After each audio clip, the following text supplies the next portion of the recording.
أبا عبد الله يا أبا عبد الله.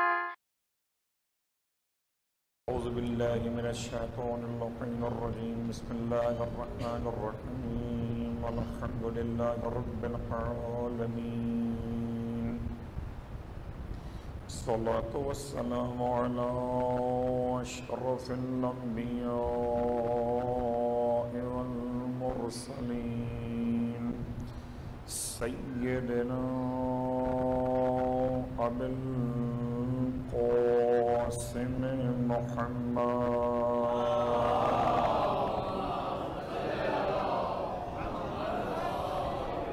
وعلى أهل بيته الطيبين الطاهرين واللعنة الدائمة على أعدائهم أجمعين. أما بعد، فقد قال الله تبارك وتعالى في كلامه الحميد وفرقانه المجيد قوله الحق وهو أصدق القائلين. بسم الله الرحمن الرحيم. قد أفلح المؤمنون الذين هم في صلاتهم خاشعون والذين هم عن اللغو معرضون والذين هم للزكاة فاعلون والذين هم لفروجهم حافظون إلا على أزواجهم أو ما ملكت أيمانهم فإنهم غير ملومين. فمن ابتغى وراء ذلك فأولئك هم العادون.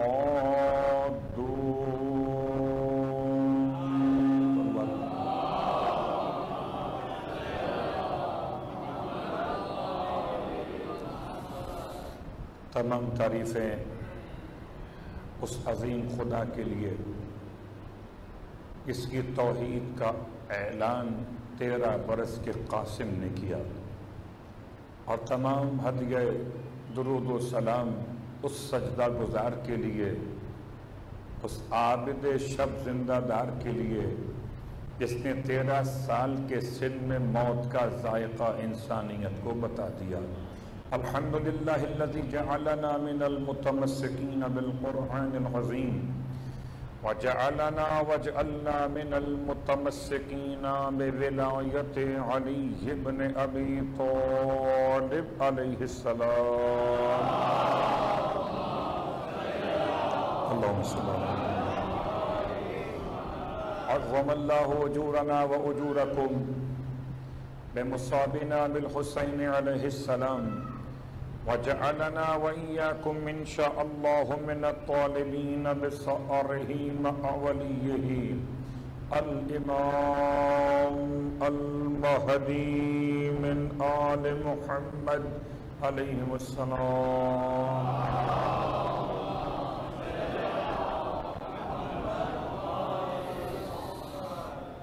اما بعد، شکر خداوند حضرت قاسم کہ آج شہزادے قاسم کی بدولت خدا نے مجھے اور آپ کو اتنی زندگی تقسیم کی کہ ہم شہزادے قاسم کا تذکرہ کر سکیں اور سن سکیں. لطف کرم پروردگار عالم کے ساتھ آپ کی خدمت مقدس میں صفات مومن پر سورہ مبارکہ المومنون سے جو سفر شروع کیا، محرم کی پہلی تاریخ 1443 سنہ ہجرت، آج محرم کی 7 تاریخ، اور تذکرہ شہزادے کا مگر اپنے عنوان کے ساتھ. عنوان کے اعتبار سے کل بلکہ پچھلے 3 دن تک ہم نے لفظ زکوٰۃ پر کچھ گفتگو آپ کی خدمت میں ہدیہ کی ہے، اور آج زکوٰۃ سے بڑھ کر ایک اور منزل ہے جو انتہائی اہم ترین منزل کہ سرکار ختمی کے مرتبہ صلی اللہ علیہ وسلم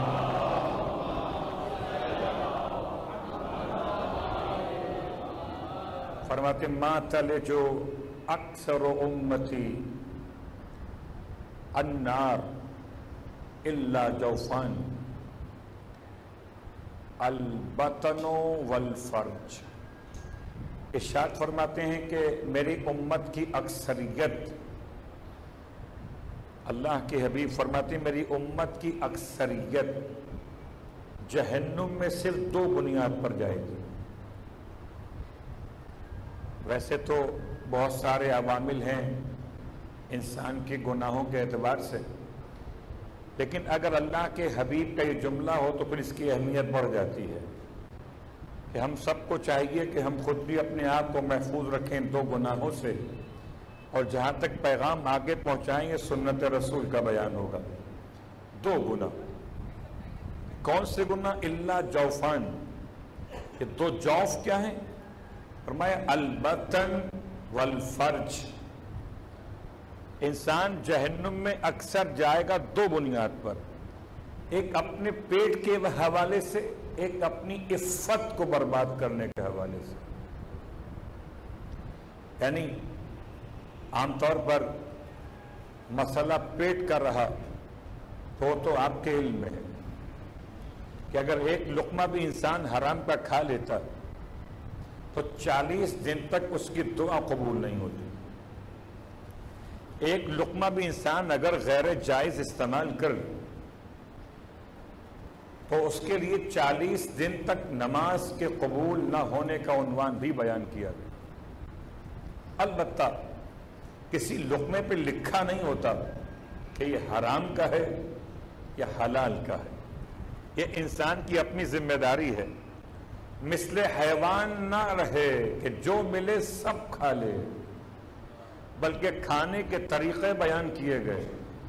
اگر حضرت بہلول دانا سے پوچھئے کہ آپ بتائیں گے کھانے کے اصول کیا ہے، بہت غور کیجئے گا، میں کسی اور کا نام بھی لے سکتا تھا روایتوں کے اعتبار سے، لیکن بہلول کا نام اس لیے کہ دیوانگی اختیار کی ہے، گلیوں میں بچوں کی طرح گھومتے ہیں۔ اب ایک ہمارے اور آپ کے درمیان دیوانے افراد کہ جو مل جائے کھا لیتے ہیں، صلوات پڑھیں محمد و آل محمد۔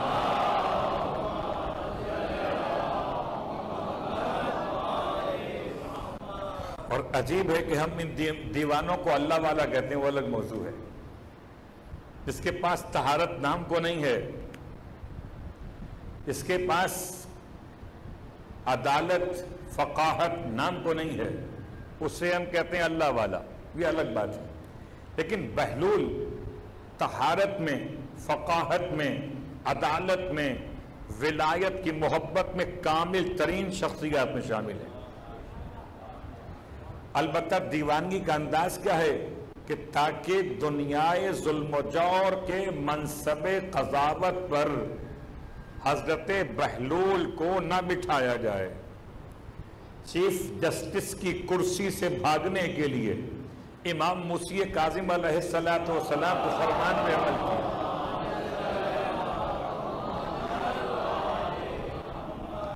اور اب کیا عمل کیا؟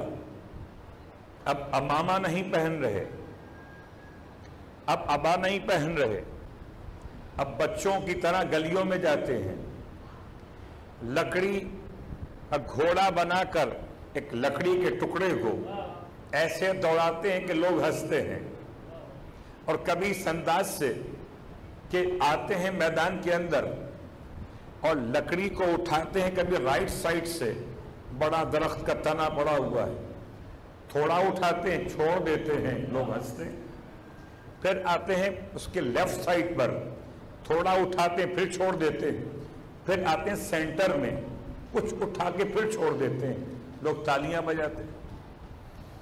کسی نے پوچھ لیا یہ کیا کر رہے ہیں؟ تو ارشاد فرمایا کہ صرف ایک طرف سے اٹھایا تو آسان لگا، پھر اٹھایا سیکنڈ سائڈ سے آسان لگا، جب سینٹر میں آیا اٹھانے تو مشکل لگا، اٹھایا تو صحیح لیکن اوپر کم لے گیا، کہ کیا مطلب تھا اس کا؟ کہ خالی دنیا اٹھاؤ گے تو آسان ہے، خالی آخرت دو گے تو آسان ہے، دونوں کو مل کے اٹھاؤ گے تو آسان نہیں ہے۔ ربنا آتنا فی الدنیا حسنہ، کوئی آیت پڑھ کے آیت سمجھائے، بہلول لکڑی سے آیت بتا رہے تھے۔ تو یہ لفظ دیوانہ جو استعمال کیا گیا، اس کا مطلب وہ نہیں ہے جو آپ کے ہمارے شہروں میں مریض ہوتے ہیں، وہ دیوانے نہیں ہیں، مریض ہوتے ہیں۔ دیوانہ اور ہے، مریض اور ہے۔ بہلول دیوانے آل محمد ہیں، تو کسی دیوانے کو کھانے کے آداب کیا پتا؟ اور جب کھانے کے آداب بہلول نے بیان کیے تو کیسے بیان کیے؟ جبکہ امام اعظم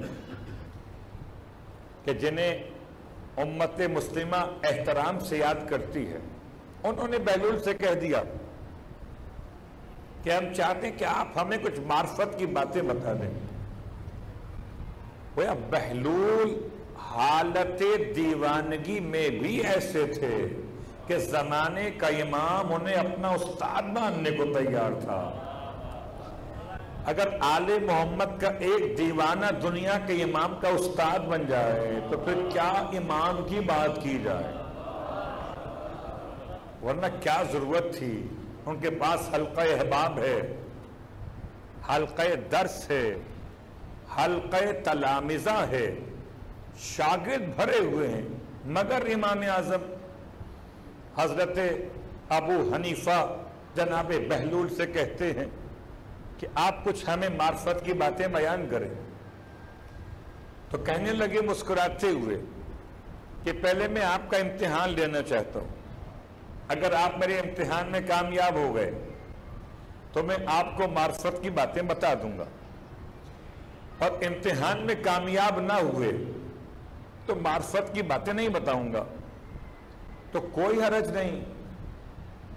تاریخ شاہد ہے، اگر کوئی اللہ کا نبی کسی اللہ کے ولی کے پاس جائے تعلیم کے لیے تو شرط رکھنا استاد کا حق۔ صلوات پڑھیں محمد والے۔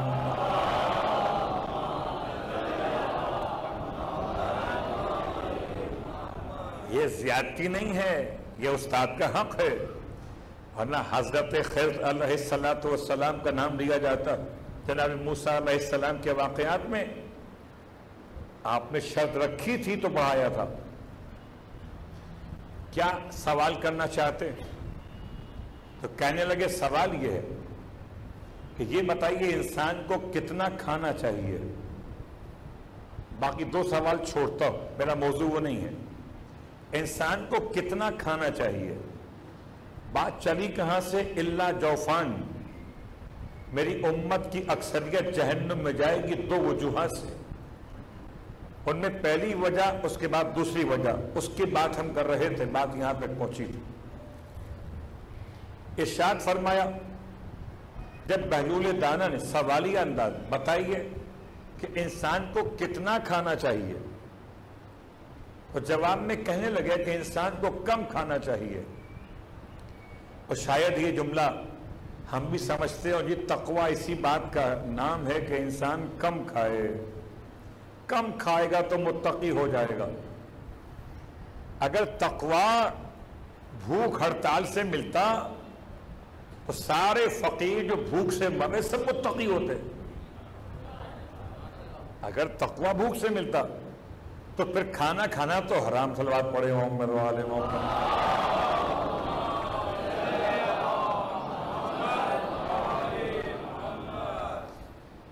لیکن حضرت بہلول دانہ نے اس مسئلے کو بہت آسان انداز سے بیان کیا۔ آپ کہتے ہیں کم کھانا، انسان کو کتنا کھانا چاہیے؟ کم کھانا چاہیے۔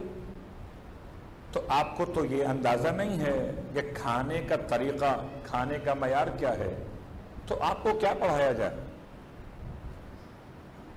کہنے لگے آپ بتا دیجئے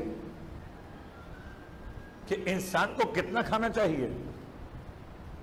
ارشاد فرمایا آپ نے بہلول نے کہ سنیے، انسان کو کھانا کھانے سے پہلے کھانے کی معرفت چاہیے۔ کہ حلال کھا رہا ہے یا حرام. کھانا کھانے سے پہلے دیکھ لے کہ جس کے حقوق اس پر واجب ہیں ان میں سے کوئی بھوکا تو نہیں ہے. کھانا کھانے سے پہلے دیکھ تو لے اس کے اڑوس پڑوس میں کہیں کوئی ایسا تو نہیں ہے جو کھانے کا مستحق موجود ہو. جب یہ 3 کام کر لے اس کے بعد جتنی طبیعت چاہے اور جتنی صحت اجازت دے عبادت میں توانائی حاصل کرنے کے لیے اتنا کھانا کھا لے. اللہ اکبر. اور اگر کھانا حرام ہو تو لقمہ بھی نہ کھائے. تو اصل موضوع خوراک کی کوانٹیٹی نہیں ہے، اصل موضوع خوراک کو دیکھنا کہ حلال ہے کہ حرام. تو جہنم میں اکثریت ہوگی جو اپنے پیٹ کی وجہ سے جہنم میں جائیں گے. سرکار ختم یہ مرتبہ صلی اللہ علیہ وسلم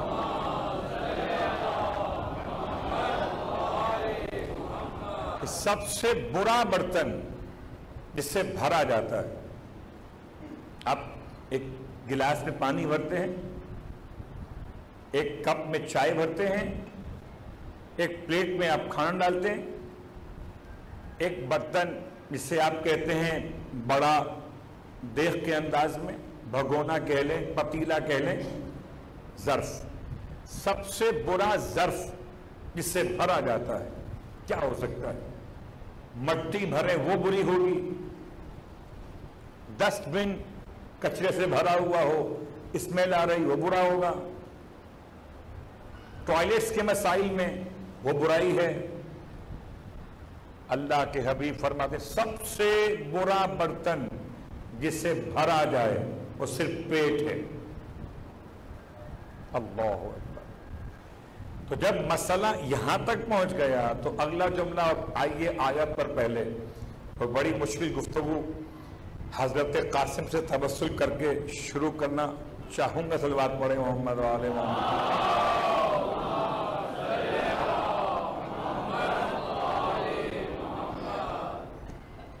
سورہ مبارکہ المومنون میں پروردگار عالم نے جو صفات مومن بیان کی اس میں زکوٰۃ ادا کرنے کے بعد جو اگلی صفت ہے والذین هم لفروجہم حافظون،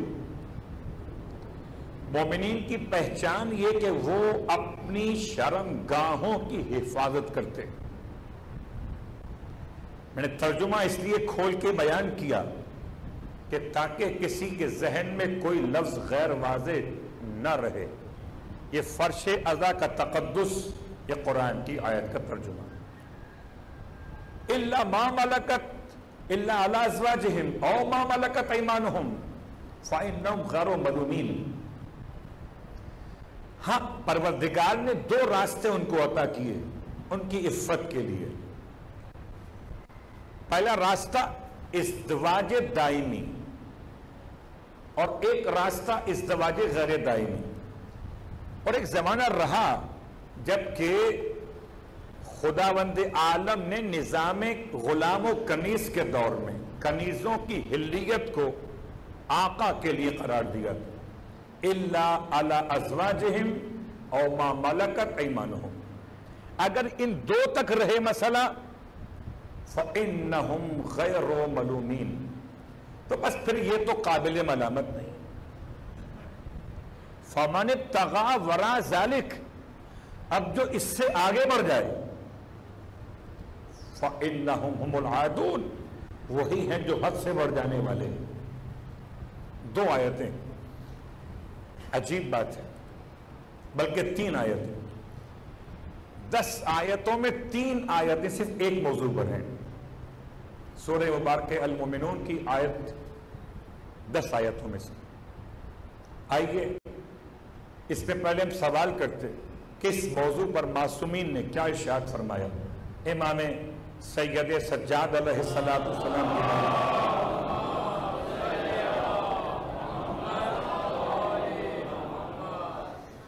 کبھی اگر وقت ملے، ویسے تو وقت ملتا نہیں ہے، وقت نکالنا پڑتا ہے. جب کبھی لغویات سے ہم اپنے آپ کو بچانے میں کامیاب ہو گئے تو شاید پھر بہت سا وقت ہمیں مل جائے گا، اور فضولیات میں ٹائم صرف کرنے کے بجائے آئیے عمدہ باتوں پر توجہ کریں جن کے بارے میں تصدیق نہ ہو۔ ان ایس ایم ایس کے پڑھنے کا فائدہ کیا ہے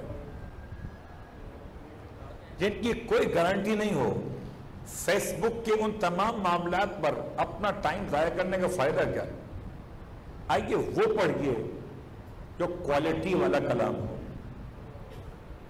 اس طرح کھاتے ہیں آپ کوالٹی والے کھانے، آپ نہیں کھاتے روڈ پہ ڈسٹ والے کھانے، کیوں؟ آپ کو اپنی صحت سے محبت ہے۔ تو آئیے پڑھیے کلام غیر معصوم نہیں، کلام معصوم پڑھیے۔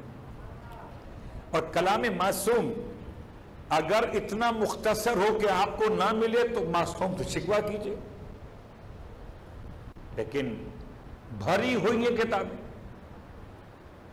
کلام معصوم سے۔ چوتھے امام کے 3 بڑے تحفے۔ ایک تحفے کا نام ہے صحیفہ کاملہ۔ اگر ابھی تک ہم نے اور آپ نے اس کتاب کو اپنی اسٹڈی میں شامل نہیں کیا ہے تو اس سے پہلے کہ چوتھے امام سے آمنا سامنا ہو جائے اور چوتھے امام پوچھ لیں میرے بابا کے ماتم گزار، ماتم تو میں نے پہنچایا تھا، میری دی ہوئی کتاب کو کبھی کھول کے پڑھا تھا؟ چوتھے امام کے نام سے تبرک اچھا لگتا ہے، صلوات پڑھے محمد وآلہ محمد۔ صحیفہ کاملہ، صحیفہ کاملہ کے ساتھ ساتھ دوسرا تحفہ جو مولا نے دیا وہ کیا دیا؟ بہترین تحفہ یہ دیا مولا نے، اس کا نام ہے مناجات 15۔ اور شاید اس سے پہلے میں اشارہ کر چکا، میرا یہ عنوان تقریباً ہر سال رہتا 21 سے 30 محرم کے حوالے سے۔ مناجات 15، جب اہل بیت کے ماننے والوں نے چوتھے امام کی اس امانت کو ضائع کیا تو کسی خائن، علمی خائن نے اس کو منسوب کر دیا غیر معصوم حکمران سے، غیر معصوم حکمران سے۔ آپ کو تو اندازہ ہے کہ آج کل تو ہوتی ہے کہ کسی کی دعا کسی کے نام کے ساتھ اگر پیسٹ کر دی جائے، جب تک آپ کے پاس کوئی ریفرنس نہ ہو آپ اس کی صلاحیت کو، اس کی تصدیق اور تردید کو کیسے چیلنج کر سکتے ہیں؟ آپ کو پتہ ہی نہیں ہے کہ 15 مناجات ہیں کون سی مولا کی۔ اب اگر کوئی نام بدل کے اوپر سے اپنے کسی حکمران سے اس کو منسوب کر دے، اللہ اکبر، تو آپ تو یہی سمجھیں گے ان کا ہی فرمان۔ صلوات پڑھے محمد وآلہ محمد۔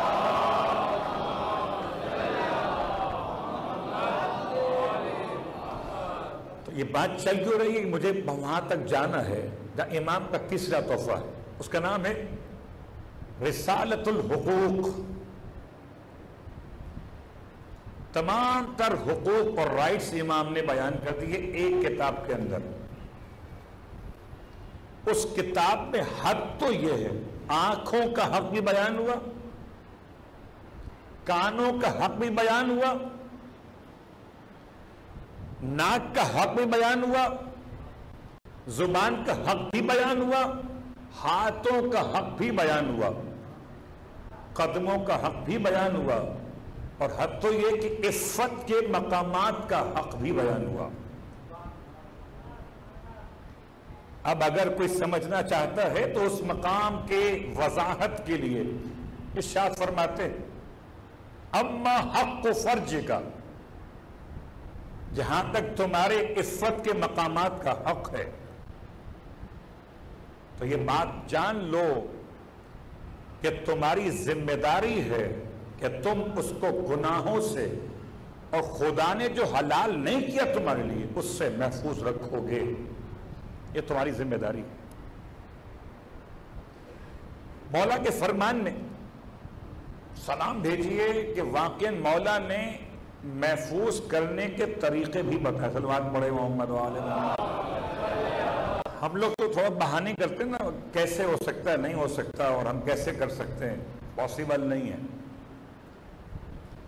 امام نے طریقے بیان کیے کہ کیسے اپنی عفت کو محفوظ کر سکتے ہو. لفظ قرآن مجید میں بھی آیا سورہ مبارکہ نور کے اندر، قل للمؤمنین، مومنین سے الگ کہا کہ یغضون ابصارہم، کہ اپنی نگاہوں کو بچاؤ. مومنات سے الگ کہا، قل للمؤمنات،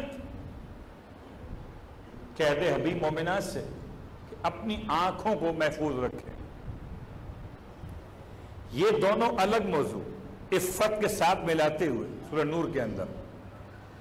تو پہلا مسئلہ امام فرماتے تم اگر چاہتے ہو کہ تمہاری پاک دامنی محفوظ رہے، سب سے پہلا مسئلہ ہے غض البصر، اپنی آنکھوں کو روک لو. سب سے پہلا مسئلہ، اور اس میں کوئی شک نہیں، امام کے الفاظ ہیں معصوم کے بہترین جملے، آون الاعون، بہترین مددگار ہے تمہارے لیے. تمہاری آنکھوں کا روک لینا تمہاری عفت کی حفاظت کے لیے.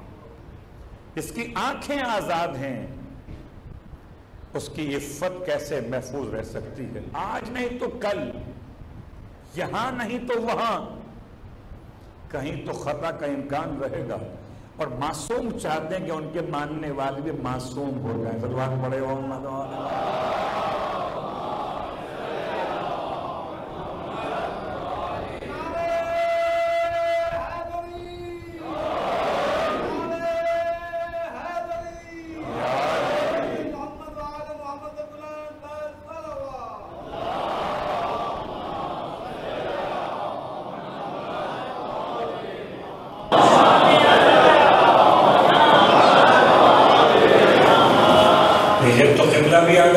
عنوان کے لیے عنوان بڑا مشکل ہے.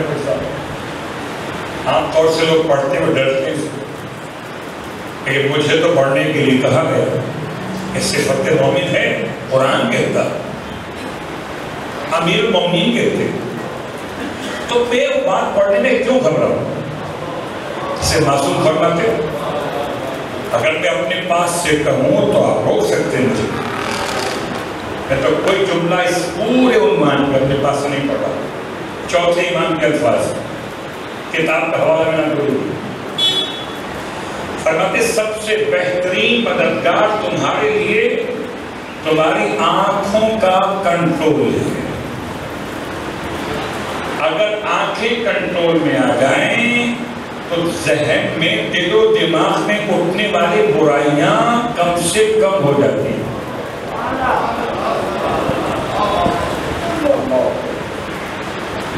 اور اب یہاں پر کہنا چاہیے کہ آنکھ کا پردہ ہی اصل پردے کی طرف رجوع کرواتا ہے. اس کا مطلب یہ نہیں اصل پردہ چھوڑ دے. آنکھ کا پردہ اصل پردے کا مقدمہ ہے. آنکھیں محفوظ رہیں. اور چونکہ اگلا جملہ مولا اس کے علاوہ بتائیے کچھ اور. فرماتے اگر چاہتے ہو کہ تمہاری عفت محفوظ رہے تم گناہ زنا سے محفوظ رہو. تو پھر یاد رکھو کثرت و ذکر الموت، جو تمہیں بچا سکتا ہے اس گناہ سے وہ زیادہ موت کو یاد کرنا. خدا اس بہترین تحفے سے مجھے اور ہم سب کو استفادہ کرنے کی توفیق عطا فرمائے. اگر موت کا ذکر بار بار رہے گا تو انسان کا ذہن اس لغویات سے محفوظ رہے گا. اور تطہیر کے ماننے والوں کے اگر ارادے پاک اور پاکیزہ ہو جائیں، نگاہیں پاک ہو جائیں، موت کا ذکر رہے. ایسا بھی نہ ہو لوگ کہیں مولوی صاحب آج کے بعد سے پھر ہم جا کے قبرستان بیٹھ جاتے.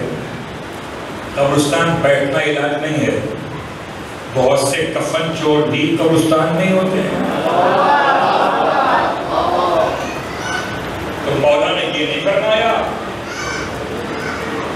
قبرستان جا کے بیٹھ جاؤ، یہ نہیں فرمایا کہ قبر میں جا کے لیٹ جاؤ، بلکہ ارشاد فرمایا کہ اپنی عفت کی حفاظت کے لیے آنکھوں کو کنٹرول میں رکھو، اور جب کبھی ایسا غلبہ شیطان آپ کی طرف ڈالنے لگے، اور چونکہ جناب نوح علیہ السلام، میرا عنوان یہاں پہ نہیں ہے، یہ عنوان کہیں اور کا، خالی ایک جملہ سن لیجیے۔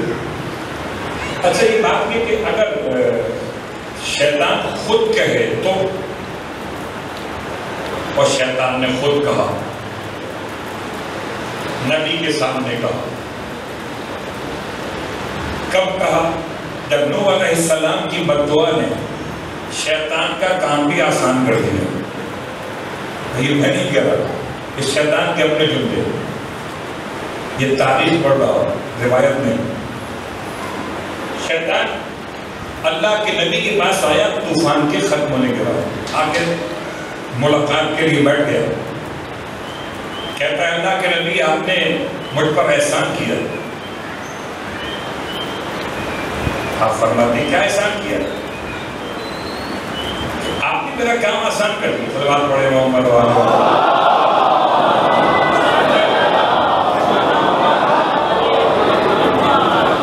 آپ نے میرا کام آسان کر دیا، بڑا احسان کیا، کیا بات ہو گئی؟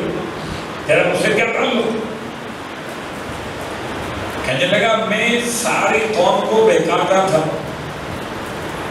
آپ نے اس قوم کے لیے بد دعا کی تو میری چھٹی بہکانے سے ہو گئی، اب سب جہنم میں چلے گئے آپ کی بد دعا کی وجہ سے۔ اور اچھا ہی ہوا، ورنہ آپ اگر وہ بلاتے رہتے ہدایت کے لیے تو میں پریشان تھا کہیں کوئی آپ کی طرف آ نہ جائے، اس لیے مجھے بڑی محنت کرنا پڑتی تھی۔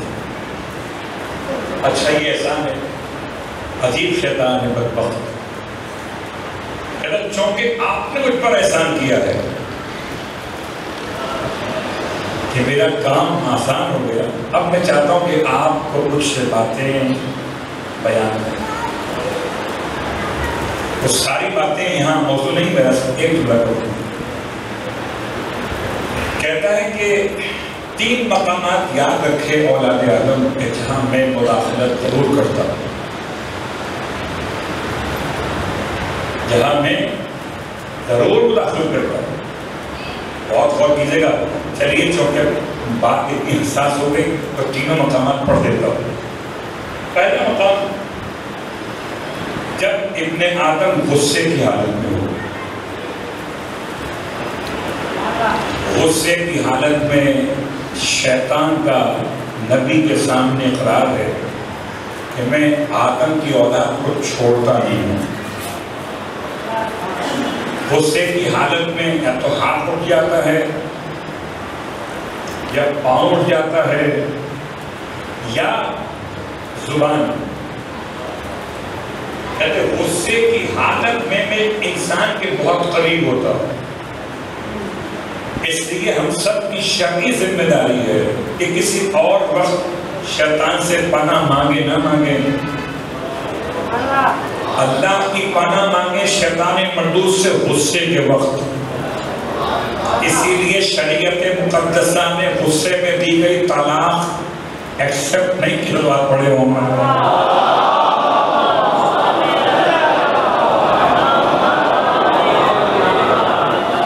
اور یہ شیعہ مکتب ہے، کسی اور مکتب کی بات میں نہیں کر رہا۔ غصے میں کہا تو ہو گئی، مذاق میں کہا تو ہو گئی، جب مذاق میں نکاح نہیں ہو سکتا۔ سوچنے کی بات ہے، نکاح سنجیدگی میں ہوتا ہے تو بھلا نکاح کے جو انتصاف ہے، جو ٹوٹنے کا عنوان ہے، طلاق، مذاق میں کیسے ہو سکتی ہے؟ اگر واقعی مکتب سنجیدہ ہے تو آل محمد صلوات پڑھے محمد۔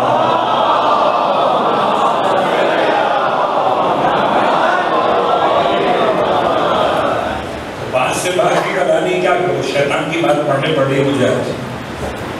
یہ موضوع ایسا بن گیا ہے کہ شیطان کہاں مداخلت کر سکتا ہے۔ پھر کہتا ہے دوسرا مقام، جہاں پر میں ضرور ہوتا میں چھوڑتا نہیں. کون سا مقام ہے؟ کہ جب کوئی فیصلہ کروا رہا ہو دو کے درمیان،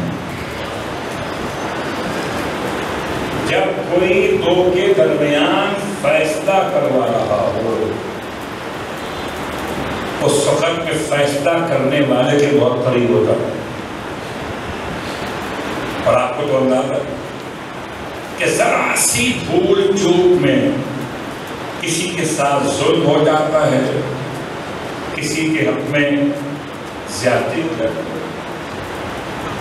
کبھی آپ نے اگر فیصلہ کروانا ہو خاندان کے معاملات میں، گھر کے معاملات میں، تو فیصلہ کروانے سے پہلے مدعی اور مدعا علیہ کو تمام تر معاملات سننے کے بعد بھی اگر برداشت نہ ہو تو فیصلہ مت کیجیے گا.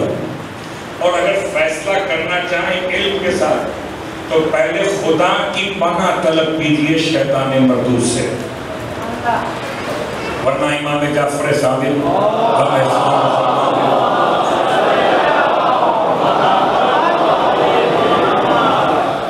فرماتے فیصلہ کرنے والے 4 قسم کے لوگ اور 3 جہنم میں جائیں گے. فیصلہ کرنے والے 4 قسم کے لوگوں میں سے 3 قسم کے لوگ جہنم میں جائیں گے. ایک قسم ہے جو جنت میں جائیں گے. پوچھا گیا مولا سے یہ 4 قسمیں کیسی ہیں؟ فرمایا 2 صورتیں بنتی ہیں 2 کو ملاتے ہوئے. فیصلہ آپ نے کیا علم کے ساتھ، نمبر 1، کیا بغیر علم، نمبر 2. فیصلہ کیا صحیح، فیصلہ کیا غلط، 4 ہو گئے. 2 کو 2 سے ضرب دیجیے، 4 ہو گئے. یعنی کیا مطلب؟ فیصلہ بغیر علم کے کیا غلط 1، فیصلہ بغیر علم کے کیا صحیح 2، فیصلہ علم کے ساتھ کیا غلط 3، فیصلہ علم کے ساتھ کیا صحیح 4.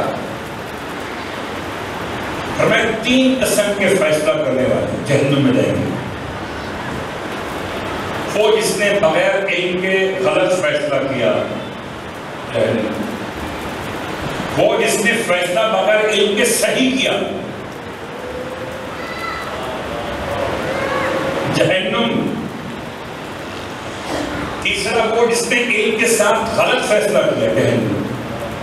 چوتھا ایک ہی بچا ہے، تلوار پڑھے محمد والا.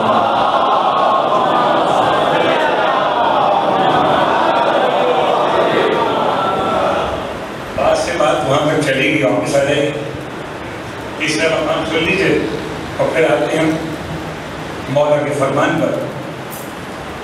شیطان جناب نوح علیہ السلام سے کہتا ہے کہ تیسرا مقام جب میں اولاد آدم کے پاس ہمیشہ لازم ہوں گا جب 2 اجنبی مرد اور عورت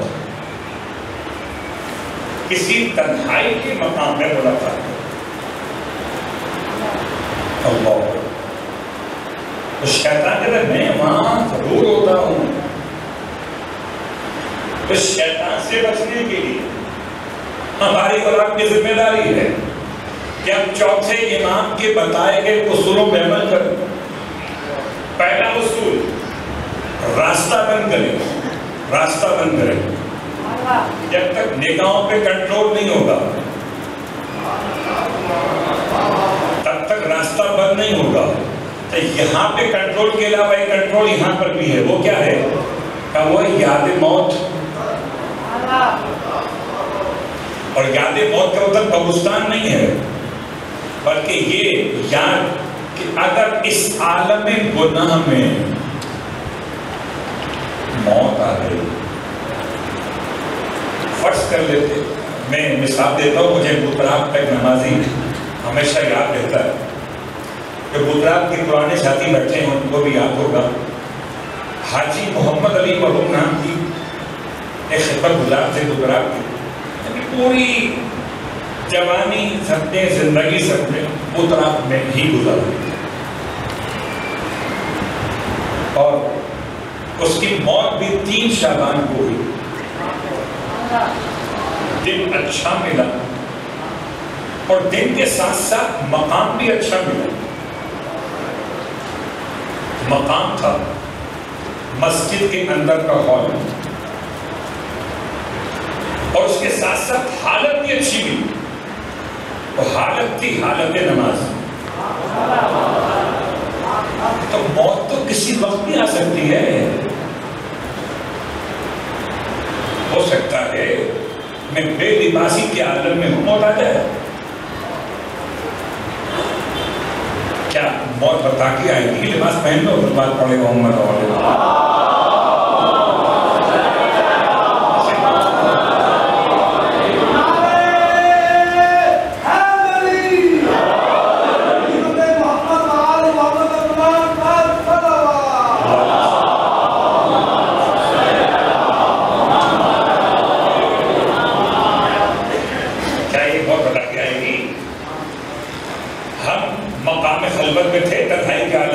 لباس کے بغیر تھے.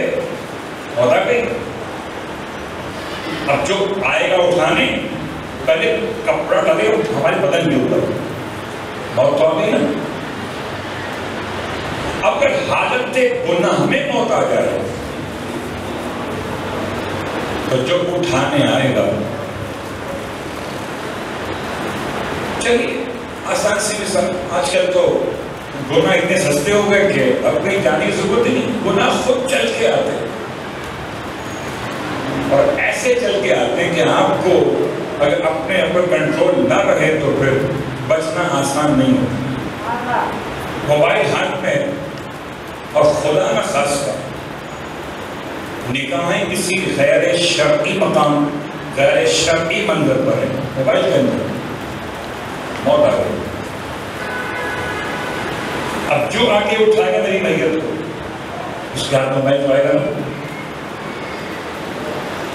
یہ ایمان کو بیٹھا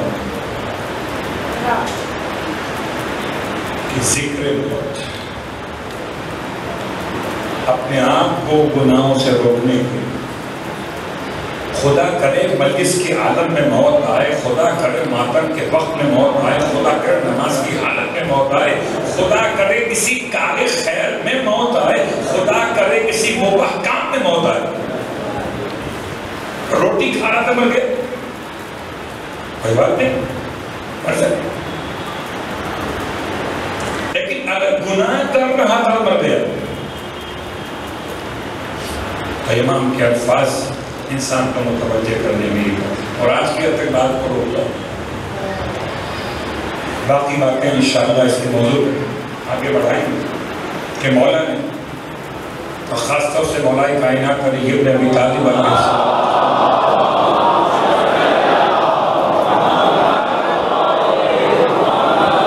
اس کے جو بتائیں سنت وہ کیا باقی باتیں انشاءاللہ کروں. آج عروس کربلا کا عنوان اور اس سے پہلے بھی اسی بارگاہ سے جملے بیان ہو چکے. قاسم قاسم اس میں فائل کا صیغہ ہے. قاسم بہترین ناموں میں ایک نام ہے تو اللہ کے رسول نے اپنے بیٹے کے لیے وَمَا يَتَّقُ عَنِ الْهَوَىٰ إِنْ هُوَ إِلَّا وَحْيٌ یوحنا نے اپنے بیٹے کے لیے منتخب کیا قاسم. اللہ کے رسول کا پہلا شہزادہ قاسم کہلایا. جنت کے جوانوں کا جو سردار ہیں ان کے ماموں قاسم ہیں. جناب سیدہ کے بھائی ہو نا, جب جناب سیدہ کے بھائی ہوئے تو شہزادوں کے ماموں ہوئے. نام کیا قاسم, اور اسی قاسم کی مناسبت سے تا قیامت تک پیغمبر کو نام ابو القاسم دیا گیا.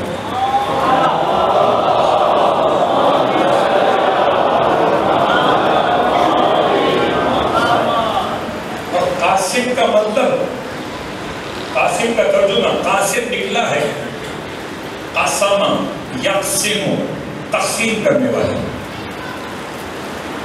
قاسم بانٹنے والا. اسے قاسم بھی کہتے ہیں. البتہ بعض روایات میں قاسم اصلاً مولا کائنات علی ابن ابی طالب علیہ السلام کا نام ہے.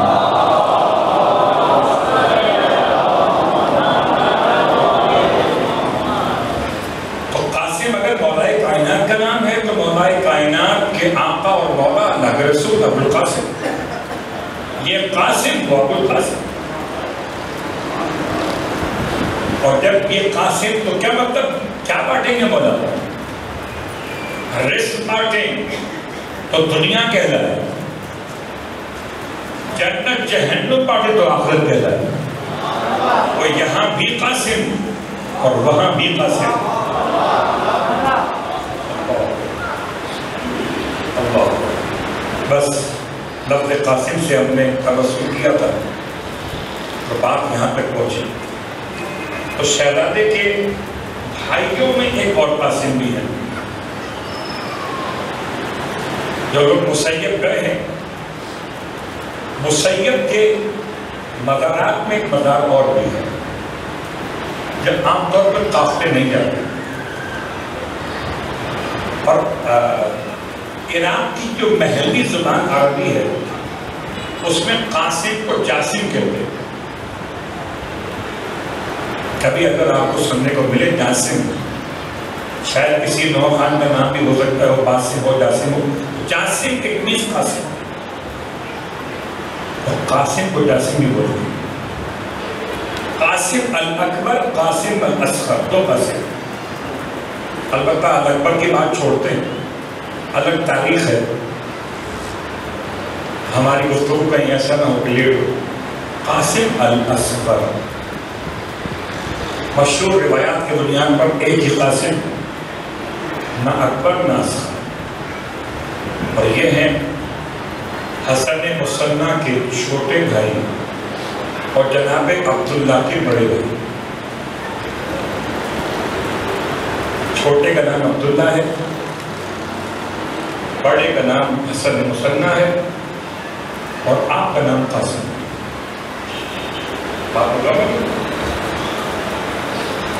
رہی بات کہ وقت شہادت امام حسن مصطفیٰ علیہ السلام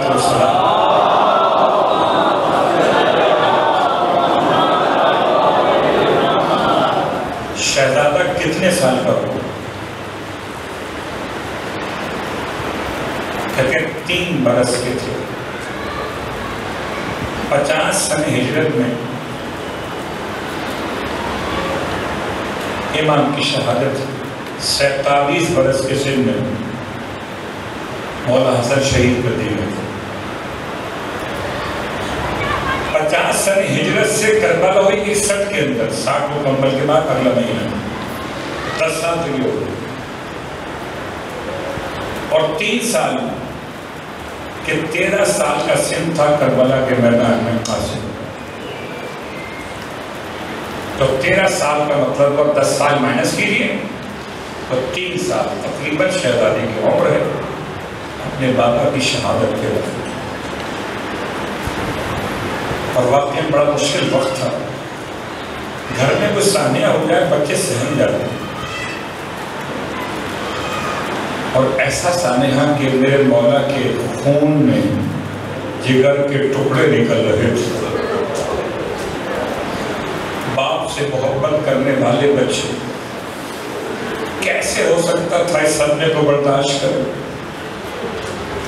باپ کے چاروں طرف ایسے دیوانہ دار بچے گھوم رہے تھے. کوئی خدمت ہو تو بات نہیں کر سکیں، کیا کر سکیں. بڑے بچے تو اپنے مقام پر تھے، چھوٹا 3 سال کا اپنے بابا کے قریب آ کر اپنے بابا کے ہونٹوں سے خون کو صاف کرنا چاہتا ہے. اپنے بابا کے ریشے مقدس پر لگے ہوئے خون کو صاف کرنا چاہتا ہے. ہم اتنا کہیں گے شہزادے آپ نے اپنے بابا کے ہونٹوں کے خون کو صاف کر لیا. ایک زمانہ کربلا میں ایسا بھی آئے گا جب 4 سال کی بیٹی اپنے باپ کے کٹے ہوئے سر کو خون میں دیکھے گی مگر صاف نہ کر پائے گی. اتنی قربت تھی مولا حسن کے شہزادے سے. اپنے قریب بلا لیا، سینے سے لگا لیا، اتنی قربت تھی اللہ اکبر کہ فروا کو بلایا، اور بلانے کے بعد فرماتے ہیں فروا ایک قلم اور کرتاس لے کر آئیے، قلم اور کرتاس لایا گیا، آپ نے وصیت لکھی، وصیت لکھ کے شکل تعویذ نہیں، فرمایا یہ قاسم کے بازو پر باندھ دو فروا، اور دیکھو اس سے الگ نہ ہونے پائے، اس کے ساتھ ساتھ رہے۔ اللہ اکبر، رونے والوں تعویذ تو باندھے جاتے ہیں جان بچانے کے لیے، تاریخ میں یہ پہلا تعویذ ہے جو جان دینے کے لیے باندھا گیا۔ ہمارا سلام ہو مظلوم کربلا پہ، اور جب کربلا میں تعویذ کھولا گیا قاسم تو خوش ہو گئے، حسین رونے لگے، کبھی آنکھوں سے لگاتے تھے، کبھی تحریر حسن کے پوسے لیتے تھے، رخ کیا مدینے کا، السلام علیکہ یا ابا محمد، اے بھیا میرا سلام لیجئے، آپ کو اس حالت میں بھی ہماری یاد رہی، لکھا تھا تعویذ میں یا بنی قاسم ادرک ابک الحسین، اے میرے بیٹے قاسم اپنے چچا کا ساتھ نہ چھوڑنا، ایسا ساتھ دیا کہ میدان کربلا میں یا چچا کی لاش پامال ہوئی یا قاسم گلزار بدن کی لاش۔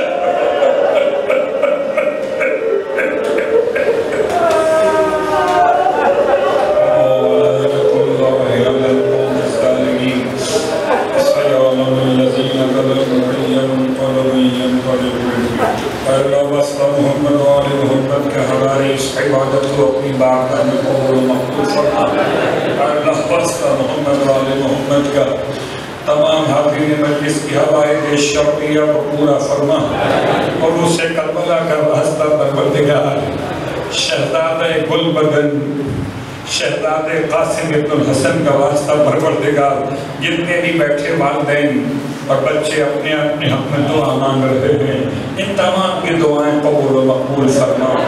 خاص طور سے ہمارے نونہالوں کے لیے پروردگار راستے ولایت کے آسان فرما، ہمارے عقائد کی، ہمارے بچوں کے عقائد کی حفاظت فرما، ہمیں اور ہماری ذریت و اولاد کو اعمال صالحات کی توفیق عطا فرما، ہمیں اور ہماری ذریت و اولاد کو تمام گناہ صغیرہ و کبیرہ سے محفوظ فرما۔ امام زمانہ علیہ السلام کے ظہور میں تاجیل فرما، اور ہم سب کو امام علیہ السلام کے ادنا ترین خدمت گزاروں میں شامل فرما۔ ربنا تقبل منا انك انت السميع العليم بجاه محمد وآله المعصومين برحمتك يا ارحم الراحمين